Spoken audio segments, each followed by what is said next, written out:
Hello and welcome to the RevOps Show. If you ever thought keeping score didn't matter, just ask a group of kids what the score is and see how the game changes.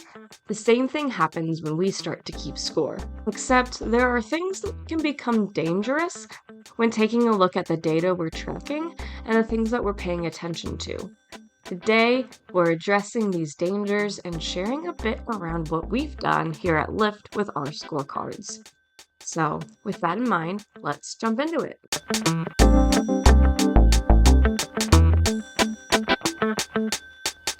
Jess! Doug.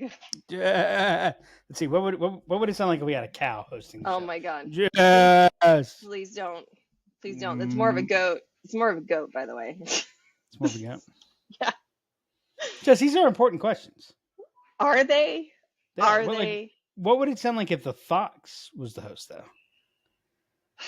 See what I did there? The internet sensation. What would the fox say? Yeah, I know. Get it? Oh my Thanks. gosh, I'm my creative. Wow. This is what you get for a Monday morning recording session, Jess. Yep. We haven't been recording on Fridays lately. It's been other mornings.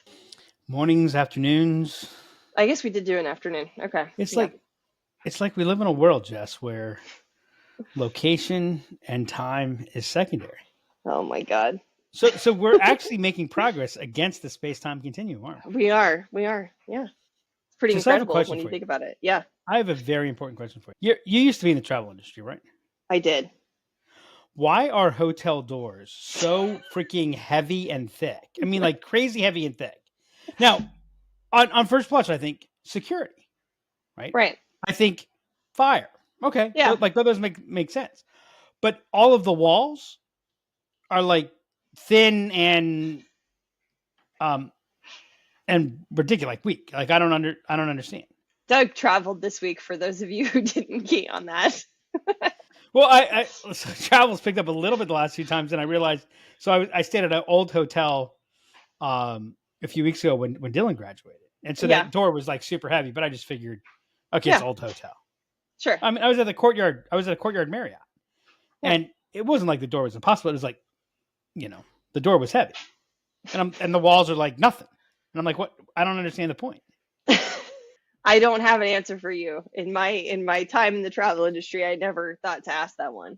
I mean, it's a legitimate question, though, isn't it? It is. I mean, I'm sure it's got something to do with cost. Well, I'm sure the thin walls are cost, right? But like, why not go with the thin door? It's the false sense of security. See, you know what? That's probably it. It's making you feel safe. The heavier the door, the safer you feel. You see, like I literally see people like because I'm in Florida. Both of these trips, by the way, were in Florida. Florida, God's waiting room. You know what the average age of a resident Floridian is, don't you? I don't know what it is. It's dead. Oh my God. That's chronologically speaking. Oh my God. They're I would go to home and I would see people like struggling to get, like there was one person I almost went to go, here, would you like some help? I can open your door for you. But I kind of thought that might get like, I didn't want to know what unexpected consequences were going to come from that. Oh my God.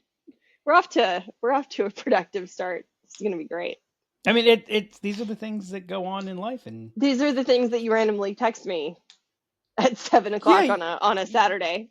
You know what? You didn't respond to my text last night. Or yesterday afternoon. It was even during the afternoon. I had what I thought was a great idea. I said we should start a murder podcast. That's right. They give me the rage. Have you been watching? What is it with Steve Martin and Martin Short? I watched that a while ago. No, I watched the. Oh my God, I'm going blank on her. Kaylee. Oh, Kaylee Cuoco. Yeah, with Chris Messina, based on a true story. Yeah, I haven't watched that yet. Man, I mean it's. I mean, technically it's a comedy, but it's a bizarro thing. Did you see the Drew Barrymore show with Tim Oliphant? Yeah. Diet? Yeah. So it kind of had a piece of that with a piece of the Steve Martin Show with a piece of Dexter. It's like if you put those together and you made Oh, wow. So it's dark. Okay. I didn't realize it was that dark from the. So like, is it dark? I mean, yeah, it's dark. I guess it's dark. Okay.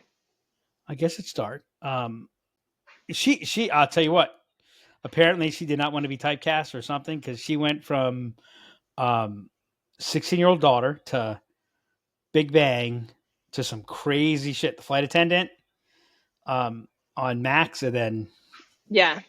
I mean, definitely moving out there. Yeah. So it's very, very, very interesting. It's one of those. I definitely didn't dislike it, but I can't decide if I like it. Like, did I like it? I don't know if I like. Will I watch season 2? Yeah, I probably will. Okay. Like it kind of ended. I can't say it was a cliffhanger. It's an 8-episode original Peacock series. By the way, everyone made fun of Peacock. And Peacock's not bad, actually. I mean, I got to tell you, it's not bad, especially for old fogies like me. There's all kinds of old shows on it. I don't have Peacock, but I some of my friends do, so I watch. There was another show on Peacock that I was like, this is really good. Like Poker Face? Not Poker Face. It was what is it called? It's a competition show. It has like old reality stars on it, and they're all competing in a house. I'll tell you what. You see, I don't watch the reality stuff. Yeah. I live reality stuff enough. Poker Face, legitimately excellent show. Legitimately excellent. Oh, okay. Yeah, but so it's 8-episode, and it's not a cliffhanger, but it's almost like, imagine if they were filming I don't know, 16 or 20 episode season, and they just stopped at the end of episode 8. Oh, gotcha. And okay, like that's the end of the season. That's the end of the season, right? So again, like it's just like, okay, there was a little bit of I mean, like in every episode ends with something that, of course, causes a dopamine hit for you to go, okay, well, what I got to play the next episode. Next? So it was that, but it wasn't. So again, very, very interesting episode. So yeah, that was my weekend, Jess. Cool. Heavy doors, thin walls, and another show about murder podcast. Peacock. Okay. Peacock. Yeah. Peacock. Yeah. Although Peacock and Netflix, I also watched the first 2 episodes of the new Black Mirror season. Okay. How is it? Clearly taking aim at Netflix. Clearly slamming a little slamming the hand that feeds. Okay, I was gonna say it's on Netflix. Yeah. Yeah. So the streaming service that they make fun of is called Streamberry, but it uses the Netflix. Yeah. It uses, so I mean, it's very clearly the color scheme out, the layout is, it's one of those things about Black Mirror. Like if you were to go back and watch every Black Mirror episode, you would probably walk away saying this wasn't as good as I remember it. And I think what it is there are a few episodes that just, that have been on Black Mirror that just absolutely nail things. Yeah. So, and I think it's 2 things. I think that the shows also, like, they sit with you. Yeah. There's some episodes that, like, so I don't watch it anymore because there's a couple of episodes that, like, really, really disturbed me that I was like, I can't do this. Disturb you a little too close to that and just like, okay, I don't feel good. Are you talking about the British Prime Minister episode? Clearly, obviously. That was the first episode. Was that the first one? Yeah, that's the first. I think so. Yeah, that's the first one. Well, it used to be a British series. So I watched it before. I watched it before it was popular because I love British TV. Anything on BBC that I can get my hands on, I'll watch because their television's better than ours. I think you just like anything that starts with BB because you're a big Bill Bev DeVoe fan, aren't you? Bill Bev DeVoe fan. Yes. BBD, BBC. All right, Jess, we better get on topic. Or we need to. The audience I thought the topic today was to talk about why doors are so heavy and why walls are so thin. You didn't really feed into it much. I was looking for a little bit more, so we kind of ran out of steam. Yep. All right, today I want to talk about the importance of scoreboard. Well, I actually wanted to talk about scoreboards in general, and the good, the bad, and the ugly of scoreboards. We've talked about in the past the importance of the scoreboard and how what you measure matters, but we're going through some stuff internally with scoreboards. So I wanted to talk about the pros and the cons. Yeah, and I think that I'm sure we'll get to that. I know what I've been thinking about is just firsthand experience. Maybe this episode, I was going to say maybe this episode I'll do a little less pontificating. Like, yeah, that's going to happen. We talk about structure. Mm-hmm. We talk about the importance of structure. We talk about structure is the invisible hand that guides every action, and I think the most visible, tangible part of structure is the score. Slash the scoreboard. So the scoreboard is what people perceive the score to be. Okay. And I think we've talked in episodes previously, but if you ever want to know the importance of score, we've used this riff before. If you ever want to know the importance of keeping score, just watch any group of 12-year-olds be before and after someone says, "Hey guys," or "Hey gals," or "Hey everybody, let's keep score." And what's important to know is everyone is keeping score. Everyone keeps score. Whether you realize that or not, whether the score is conscious or not, everyone is keeping score. Everyone is there. There is always a level of internal accounting that is taking place, and that internal accounting is driving all kinds of judgments and inferences. And you remember going way back with some of the advising that we did on team development years ago, and with smaller companies. We talked about the fact that one of the most important questions that people need to have clear answers to is on, am I winning? Yep. That's what everyone is, at the end of the day, everyone is asking themselves the question, am I winning? Am I winning? And so we talk about score. And I think a lot of people mistake what is happening. Mm-hmm. They mistake what the score is, what the scoreboard is. I think that we fail to take into account a lot of the psychological and behavioral principles that score drives. And then also, and I really thought about this after we decided that this was going to be our topic today. I think that so much of the way most organizations utilize metrics, scores, etc., is based on at best, old thinking, meaning some things that may have been true a long time ago and aren't true today, or at worst, just absolutely flawed thinking. They were actually never true. Mm-hmm. And so that's kind of my thought on this. So let's start with and we did cover this a little bit in the episode where we talked about scoreboard. What's the reason to have a scoreboard? What's the pro of having a score? Like having an official scoreboard that with metrics that are tracked by the organization, by the person. What's the benefit? So the benefit is, and in some ways it might not be so much of a benefit as the elimination of what for some reason I can't think of what the opposite of a benefit is. Everyone's keeping score.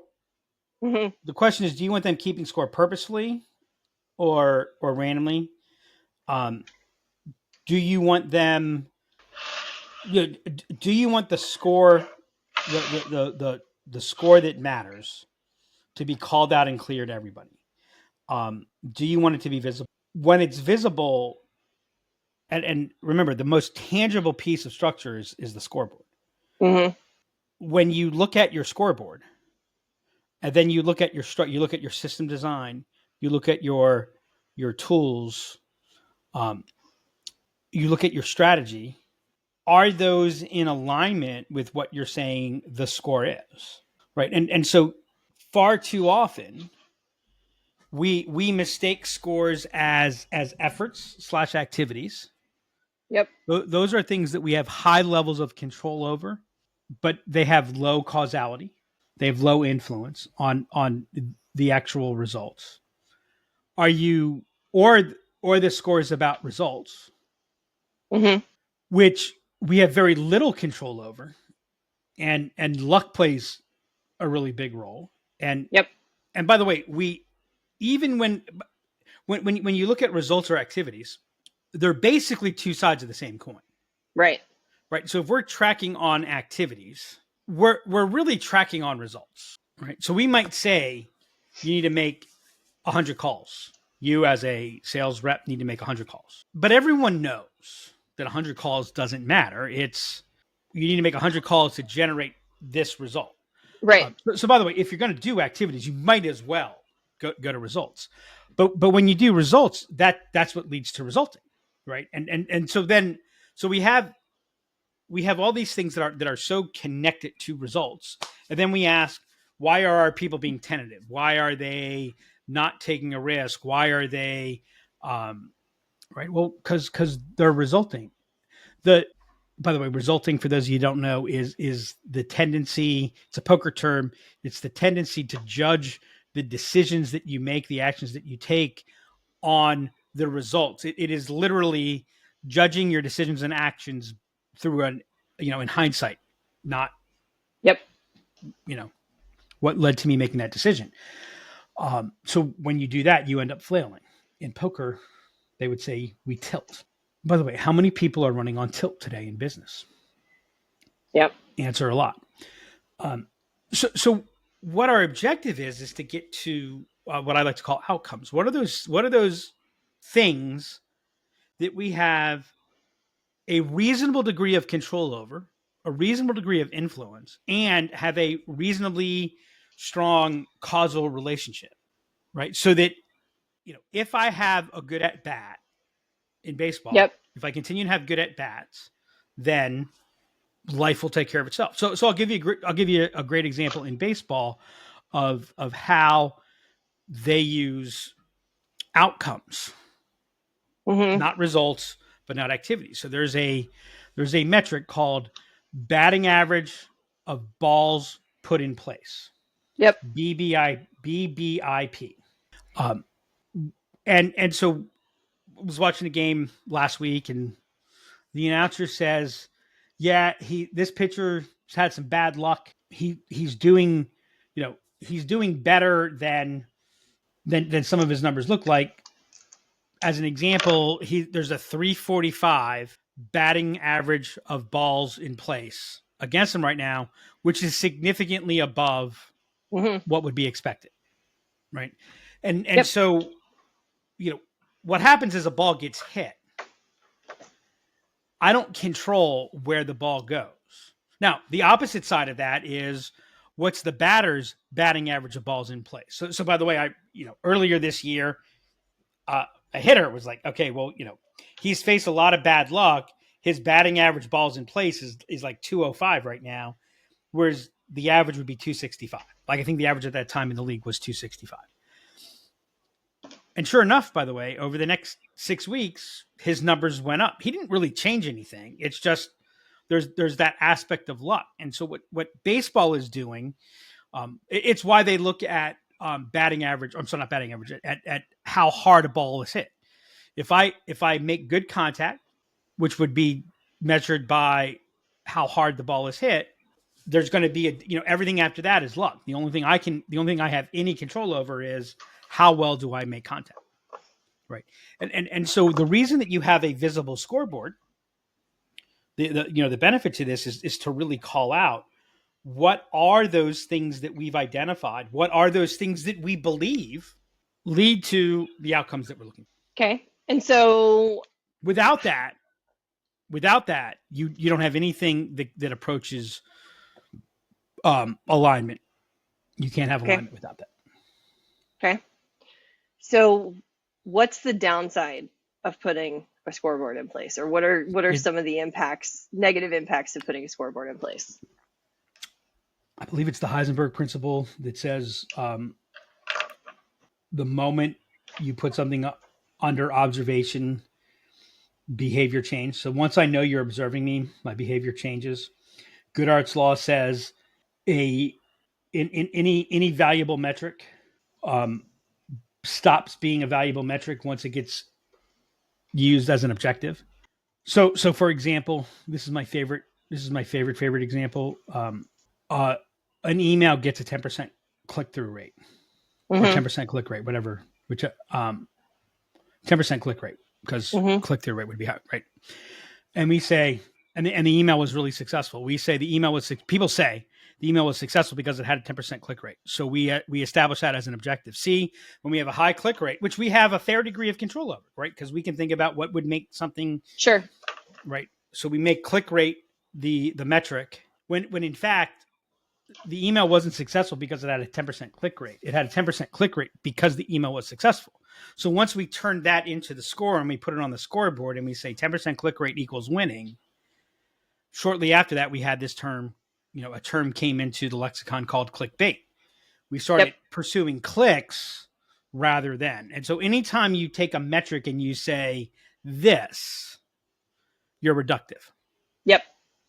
It's reductive. It is far more complex then.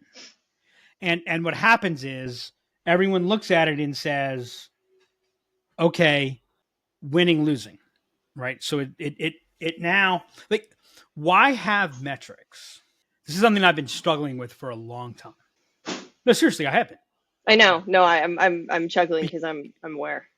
Because I love data. Yep. My ideal dashboard, I think, has 117 distinct metrics. Yeah. Right. Because anything, if I were to take out any of the, by the way, it's still reductive, but if I were to take out more, it would be unacceptably reductive. Right. Now, the truth is, for an expert, that is what a good dashboard looks like. All you have to do is take a look at the cockpit of right. All of those things matter, and if this, then that, yada yada yada. So why do we have metrics? Why do we track them? I think that the real reason is, and I got to give credit to Dan Sullivan, the founder of Strategic Coach, on this phrase, right? All progress begins with honesty. Yeah. All progress begins with honesty. The problem is we never know what the real picture is. Right. We are very strong intuitively. Humans are very strong intuitive creatures. We are very good with heuristics. But at the end of every day, everybody goes home before, as they put their head on the pillow, and maybe before, whether they realize it or not, they ask the question, am I winning? Yeah. And their brains work insanely hard and are insanely creative to always be able to answer that question with a yes. Right. So we will meld reality to I am winning. Yeah. Because that's really the only way that we can move forward. Sure. So without metrics, we no one sees things the same. No one has picture. There's your honesty, there's my honesty, there's your perceived honesty. Like I'm not even seeing what I'm actually seeing.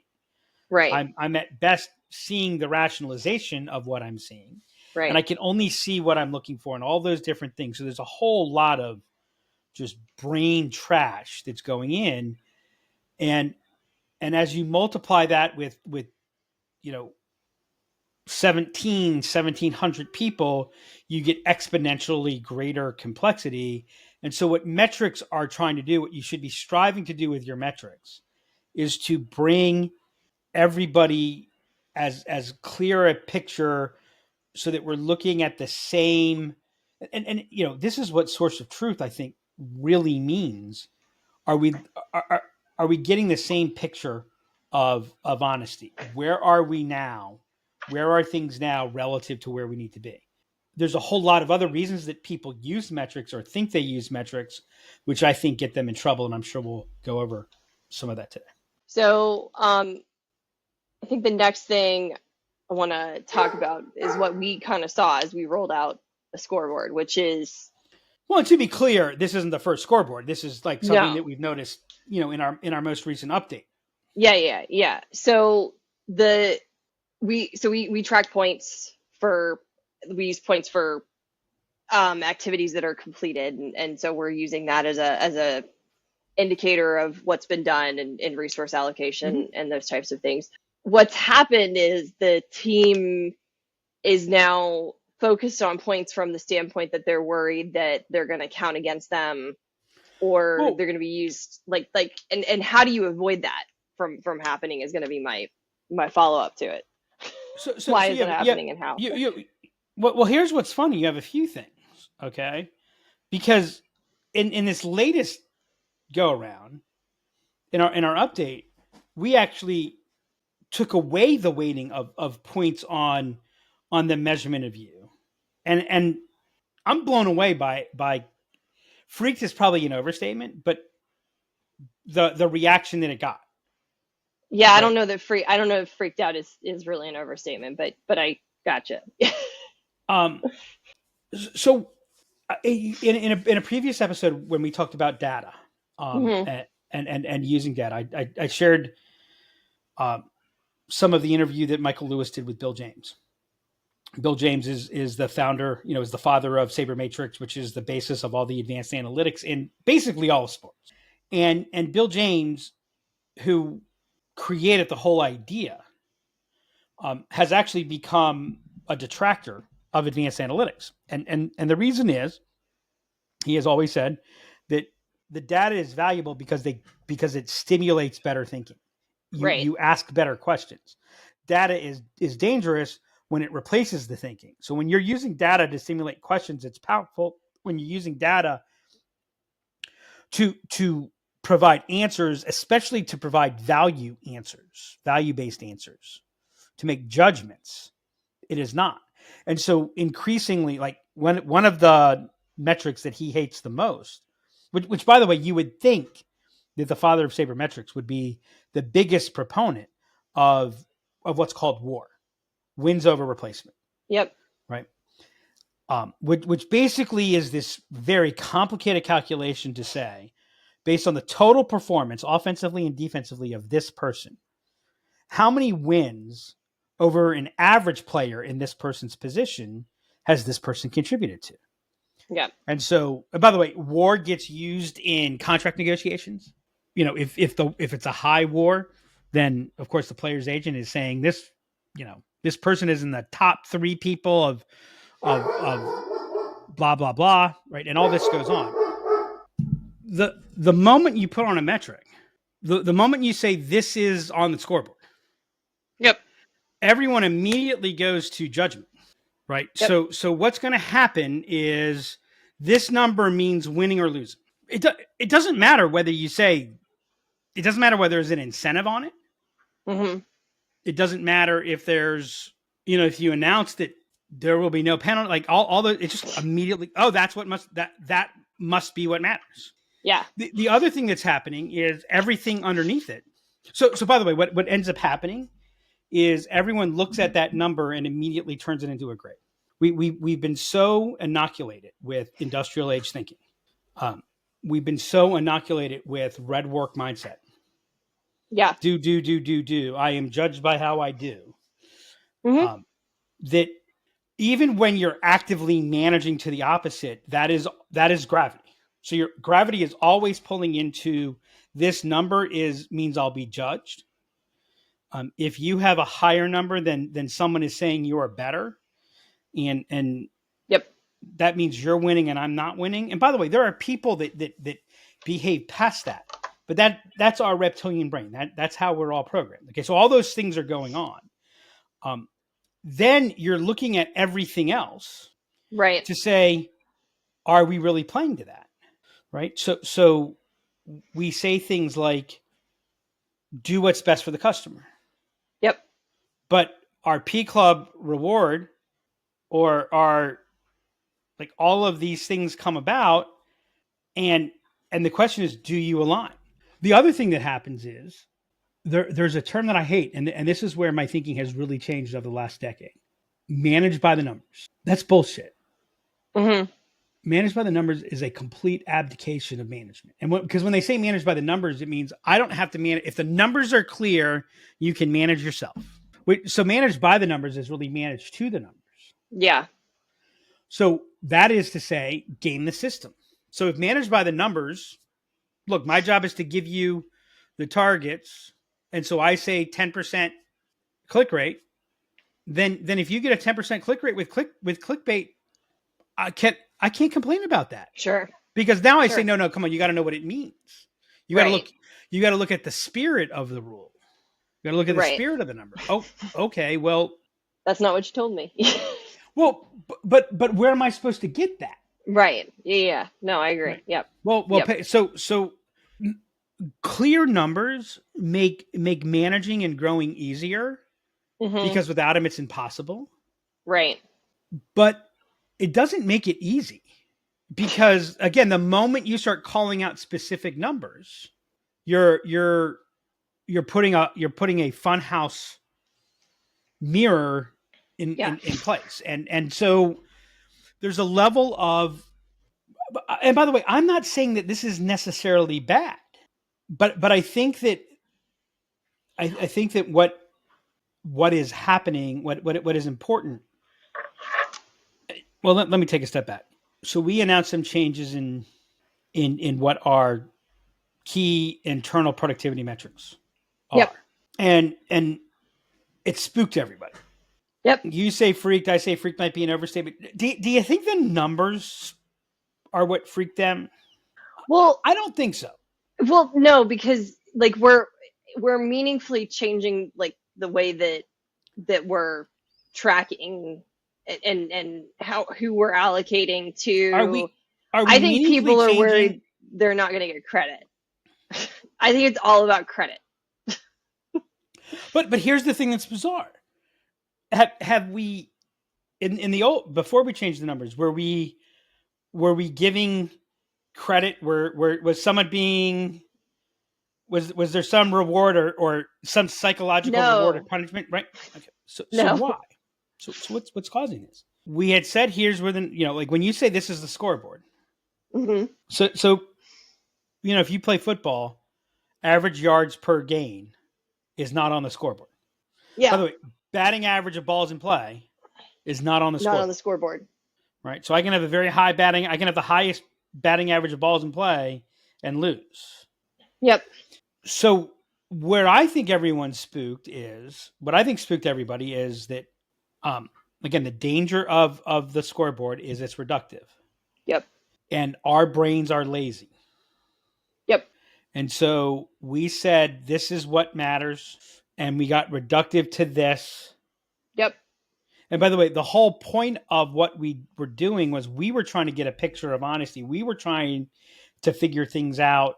We think a large part of like the weakest element of our process of our program management is that actions are being done, activities are being taken, and they're not logged anywhere. They don't show up anywhere. So we don't know that they're happening. Right. So we don't know how to allocate for that in the future. Right. And so by crediting, and we did succeed at increasing the awareness of this and we've learned along the way, but we haven't fully learned.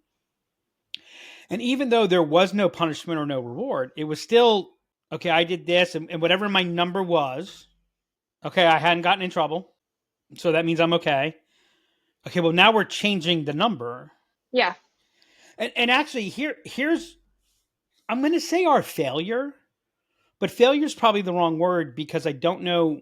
I mean, certainly we wouldn't have known before this and it might just be, it's a feature, not a bug. It's a path of, but the failure would be, and probably in a perfect world, we would have identified the change and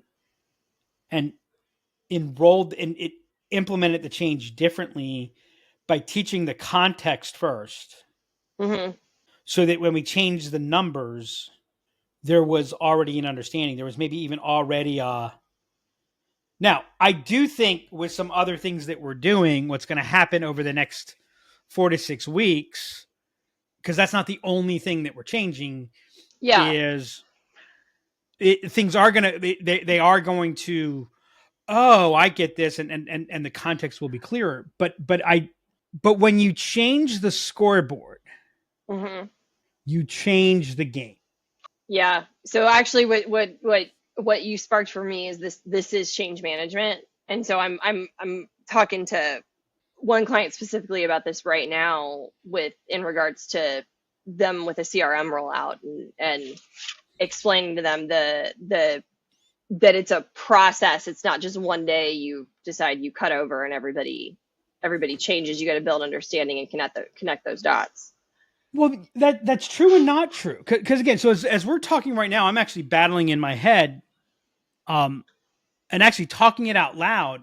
I'm now thinking that maybe we did so the idea of build the context before you make the change sounds great in theory. I mean, when I said it, I thought that sounds really great, but never underestimate the power of someone to be committed to their status quo. Yeah. And sure. And there is only so much context that you can give. Yep.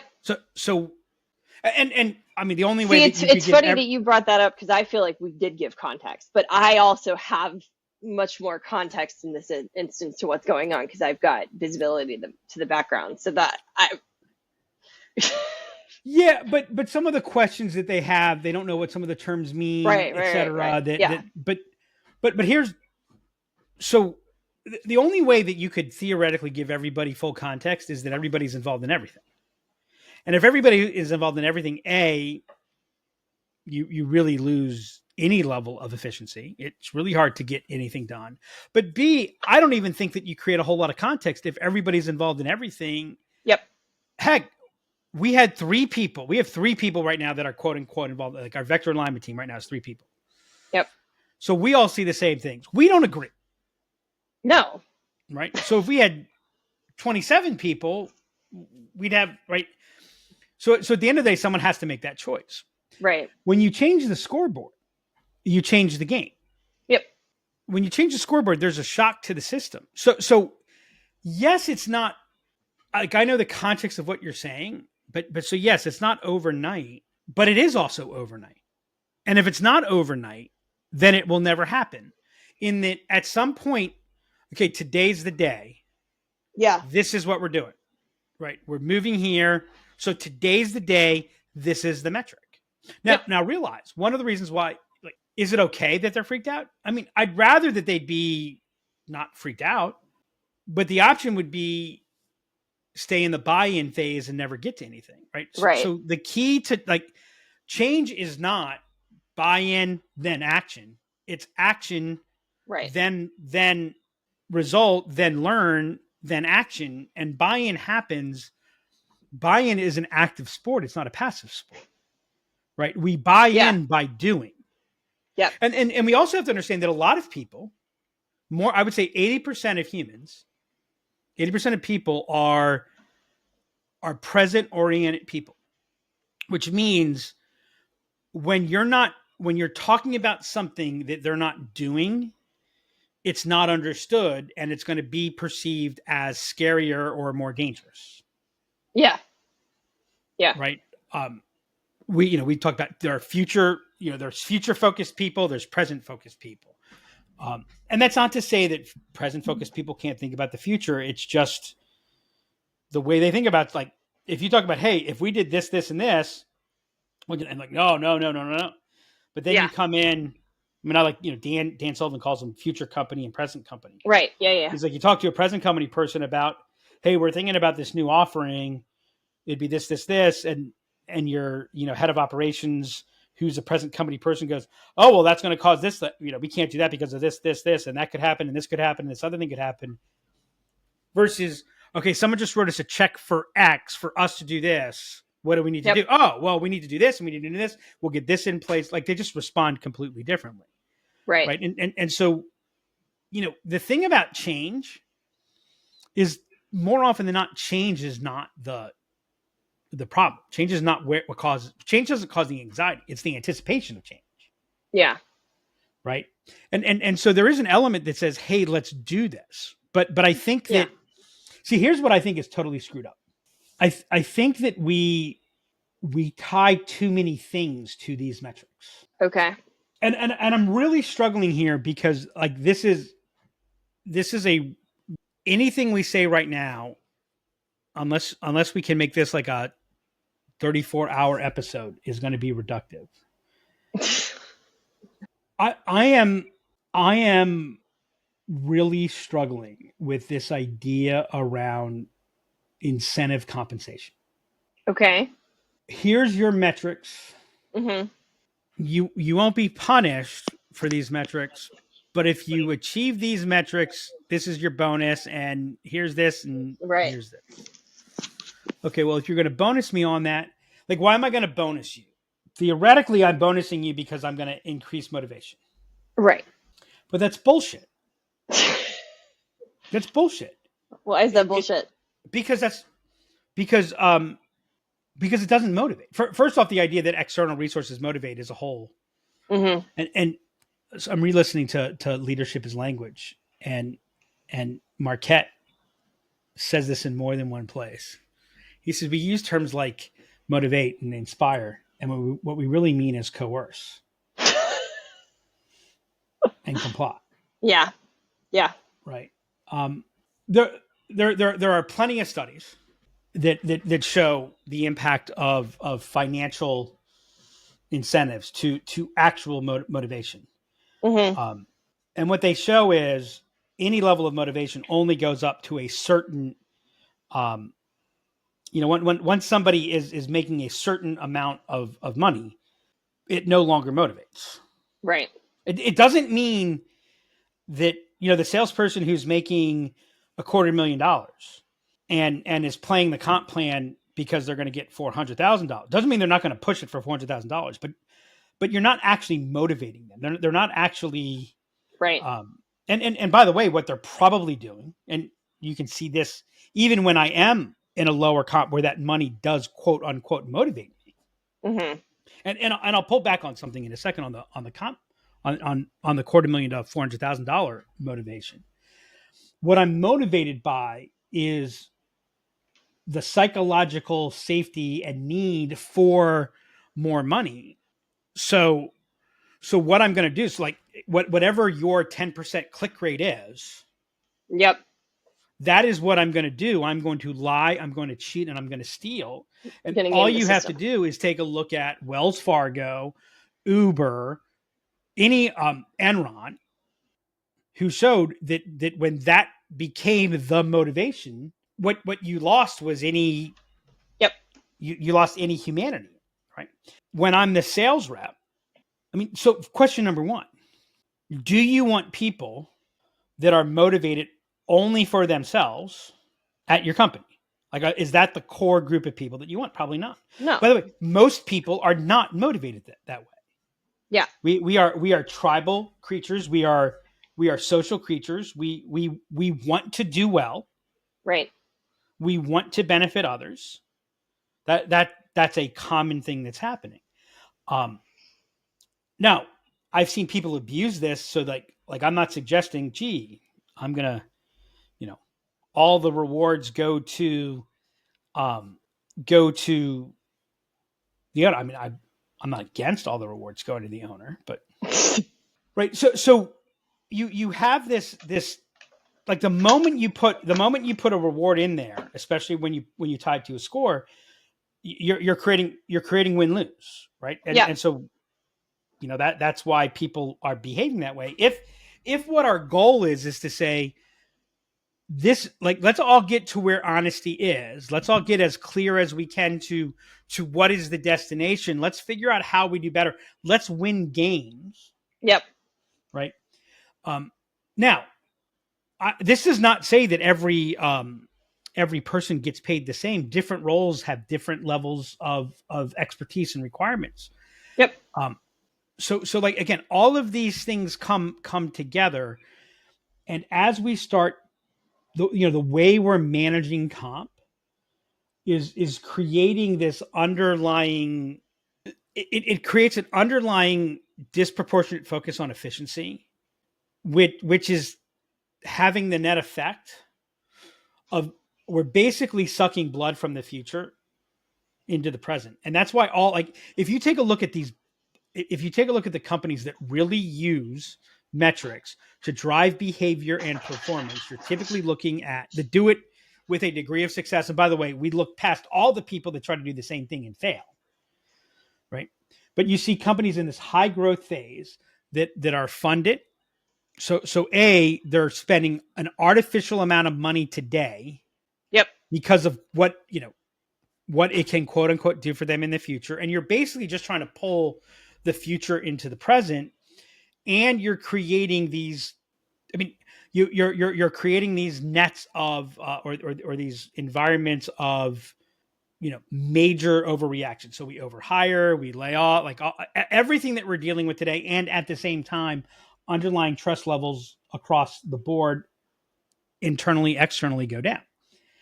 Now, I'm not saying that if you have, if you've just raised $35 million, that's the game. Maybe you signed up to play that game, and that's a game that you have to play. Right. Yeah. But if you haven't signed up for that, if you don't have the $35 million, should you be playing that game? See, all of this is still based in the idea that blue workers, deciders decide for the doers do and don't think. And the way we get you not to think, it's like this whole key metric game that we apply to the play is an industrial age play that says don't think. Your job is to produce 100 widgets a day. If you produce 100 widgets a day, you get this. If you produce 120 widgets, you get this. By the way, if I say to the sales rep that's making $250,000 and I give them this incentive and you'll make $400,000, what I am trying to say is don't think. Yeah. Yeah. Do this. And oh, by the way, next year, because we saw all the things that you did trying to quote unquote, game the system. Yeah. We're now changing the comp plan because now we want you to do this. And so what we're doing is we're asking you not to think. Right. And so as we circle back to the beginning, if I can say 200's the number, well, that's not fair. Right.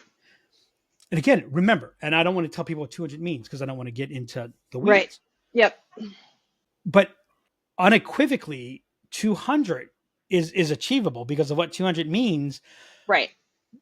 In the contract of what was happening, no, it wasn't achievable because things are being missed or things are being miscalculated, but no one's like, yep. And so what a number does, going back to the downside, what the number does is it replaces thinking. So what does management need to do? What does the organization need to do is we need to build the context around that. And what we have to do, especially for numbers that are truly going to drive performance. I'm sorry, truly going to drive improvement. Mm-hmm. Yep. If you want to have numbers for pure performance, I need to think about that. That's probably worth a conversation. But if you're going to have numbers that are supposed to drive improvement, that are supposed to drive progress, all progress begins with the truth. The purpose of the numbers, the purpose of that tracking is so we can get as close to quote unquote the truth as possible. And so that we're all playing with the quote unquote same truth. And if you put reward systems and penalty systems on that, if you don't make it safe, like if you're not teaching the context around that and how to talk about that, then you're not building the capability in your organization. You've got the benefit that there are far more markets that you're going to grow in than you're not going to grow in just because the wind's at your back there's always at least there's more often a gentle breeze with you than a headwind. Right. You're going to learn a lot of the wrong lessons. The moment you start putting judgments on your metrics, that's the moment everyone goes into resulting behavior, restrictive behavior, and you actually encourage hiding things, etc. What we're trying to do, the organization of tomorrow, is the doer decider. It's the doer thinker. It's that then works collaboratively in a larger place and teaching that basis of that conversation. You can't do it without the scoreboard, but we've got millennia of experience that we have to overcome so that it can be managed effectively. Yep. All right, I have some key takeaways. Looking at the same picture of honesty, you hit on that at the end. I think that's super important. Without the scoreboard, you can't have alignment. We've talked about that before, but I think that's important to call out. When you change the scoreboard, you change the game. And then I think the most important thing here is, there's heuristics involved in this. It's not just about the number. And so it really needs to be based on outcomes and not activities and results when we're looking at these things. And I think the scoreboard should prompt that conversation. Like it is about measuring it, but it's also about having that conversation with your team. The more I think about it, if we're playing an infinite game, which is what I think we should be playing. Yep. And don't get me wrong, there are times when you are playing a finite game. If you've gotten funding and you need to go to X, you've just said, hey, you know what? In the context of an infinite game, I'm playing this finite game over here. Right. If you're in trouble, if linear TV, yeah, they're probably playing a finite game. But if you're in that finite game, your objective should not be, that's like wartime, peacetime. Wartime is a finite game. Yep. If you're in that finite game, your primary goal should be to get back to playing an infinite game. Mm-hmm. Right? Yep. And this is going to go old school. This is going to go back to Peter Sang of Wharton Business School. Okay. Who had a best-selling book. It was the book everyone was going crazy over for about 5 years, called The Fifth Discipline. Mm. The key capability of an infinite game organization is it's a learning organization. It's got a learning capability. The purpose of your the purpose of your scoreboard is to stimulate learning. Without a scoreboard, you can't close the loop. Without a scoreboard, you cannot complete an experiment. Right? And so what needs to happen is the more we can make learning, the rate of learning, the impact of learning, the key metric, and the score is a means to stimulate learning. And it's not, did I win? Did I beat the metric? It's, did I learn? What did I learn? Right. So if we're saying, here's the number because we're trying to drive productivity, in pursuit of that number, what am I learning? Yep. Right? In the pursuit of 1,000 batting average, what am I learning? Yep. Right. Yep.